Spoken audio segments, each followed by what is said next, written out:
Hello there. Today we're going to be making, look, not a dish from scratch. I wouldn't normally like to teach people stuff like this, but this is a nice Thai curry, really simple, very easy, and everything used here is available in Buckie, either up at Tesco's or one of the shops. So, yeah, as I say, really simple. Just remember two in this. So I've got coconut oil from Lidl's, quite reasonable. So I'm putting 2 tablespoons of coconut oil in. Let that melt. You can use other oils, but you know, as it's Thai, the smell of coconut sort of really works well. So 2 tablespoons of coconut oil. Let that melt. Now we're going to use Thai green curry paste. They sell one of these up at Tesco's. I think they do them as well in Lidl's. Definitely in Co-op. You won't get this, mate. I buy this from a Chinese warehouse in Inverness because it's really cheap, basically. One of these is going to do you about 15, 20 curries, and it's a couple of quid. So there you go. So again, back to the 2 tablespoons of Thai green curry paste. Generous tablespoons. This is where your flavour comes from, also the heat. So, I mean, it is a spicy dish, but if you really can't take the heat, you can reduce the amount of paste going in. However, you will reduce the flavour in. So try and put in as much as you can. And all we're doing now is just releasing the fragrances and the flavour and chilli within the paste. Normally I'd seal the meat first, but this is Thai cooking and we're going to not only do it this way. So all the smell's coming up from here. Now we're adding 2 large breasts. Chilli in the 2 large breasts of chicken. And all I've done is cut it into strips. Now don't shift it too much to begin with, let it seal a little bit and then we'll turn over. So I'm going to fry that before moving it again for probably about 2 minutes. Okay, I've been frying this for about 2 minutes now. Just going to start turning it over. Now you're not looking to colour it too much. You're looking to just get that flavour to start going into the chicken and infusing with it. So we'll keep turning that. And then when it's all the same sort of opaque colour, we'll start adding the other ingredients. Okay, you can see that that's all sort of opaque now. So what we're going to do now is I like to put this in a jug and give it a little whisk, because sometimes sitting in a tin it can get a bit messed up. So I've got 2 tins of coconut milk. Now you can get cheap stuff, you can get dear stuff, get in between. You also get coconut milk, coconut cream and coconut milk light. Honestly, I wouldn't recommend the light. It's not going to give you any sort of substance to the curry. If you want sort of a thin soupy curry, which is how it's supposed to be, go with the coconut milk. Want it really thick and naughty, go for the coconut cream. I'm using one of each.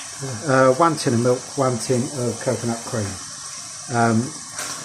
We're just pouring it in, but don't pour it all in at once because there is a risk of curdling. Very slight, but so put it in a little bit at a time.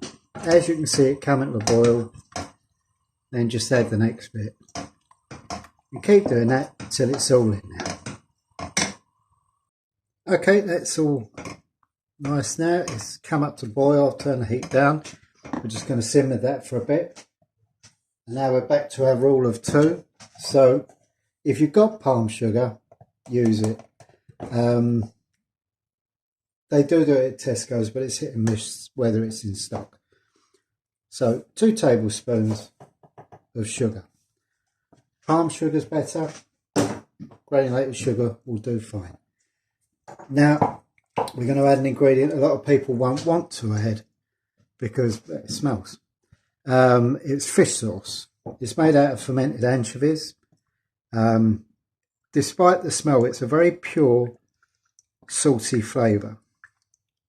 So we're adding 2 tablespoons of fish sauce. All the ingredients will be underneath at the end.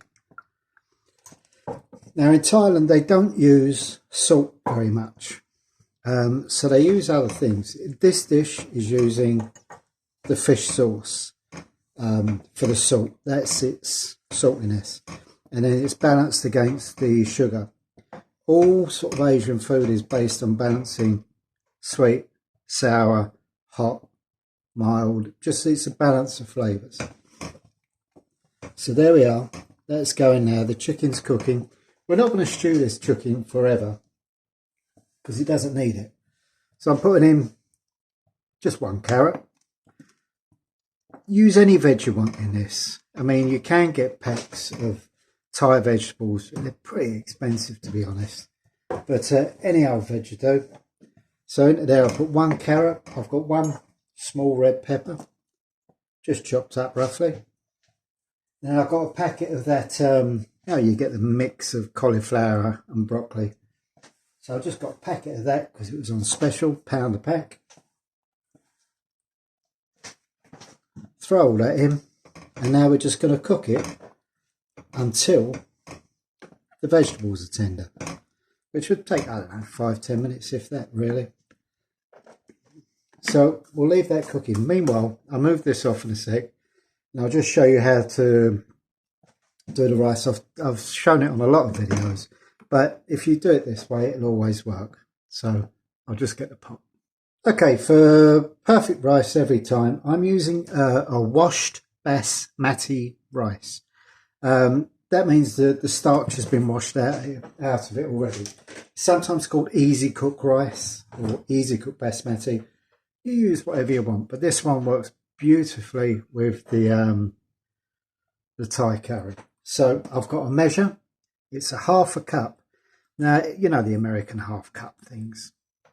I find for a good portion, for a grown-up, a ½ cup of rice is about right. So measure out carefully. 2, because we're doing 2 portions, 2 ½ cups of rice. Now, because with rice you always want 1.5 times rice to water, or water to rice. So we now put 3 carefully measured, well, not so carefully,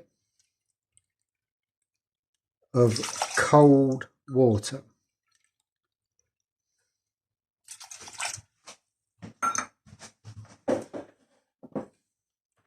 Wee pinch of salt. Now give it a sugar, and that's it. No more stirring. If I catch anyone stirring, I'll come around and wrap your knuckles. So what we're going to do now is bring it to the boil and then turn it down to the lowest temperature you've got until the water's gone. We do not drain it because basmati is nice and fragrant. You want all that smell to stay in there and all the goodness. So we don't drain it. We wait until all the water's gone. Then we turn it off, lift the lid, fluff the rice, put the lid back on and wait about 4 or 5 minutes and your rice will be perfect. And that's it. Don't burn it.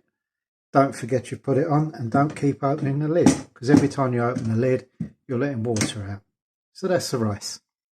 I've got to mention the rice should take around about 15 to 17 minutes.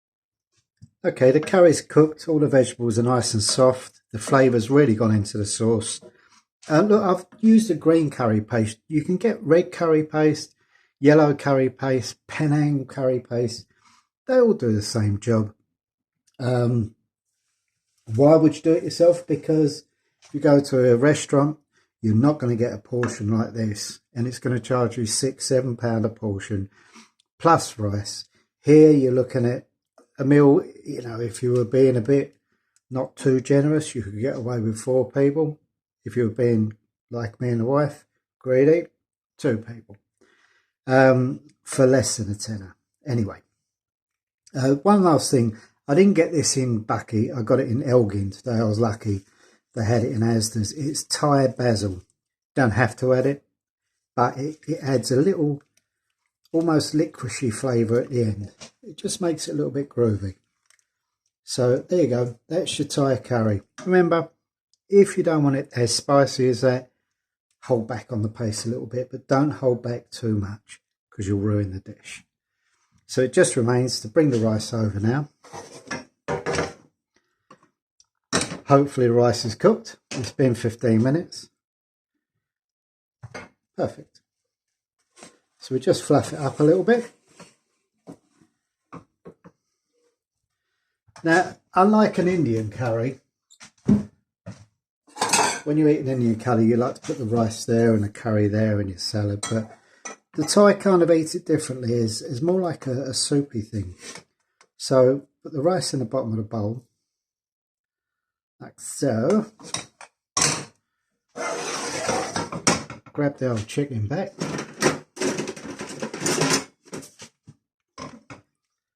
You put some nice veggies. This is all about balance, and that includes balancing the meat and the vegetables.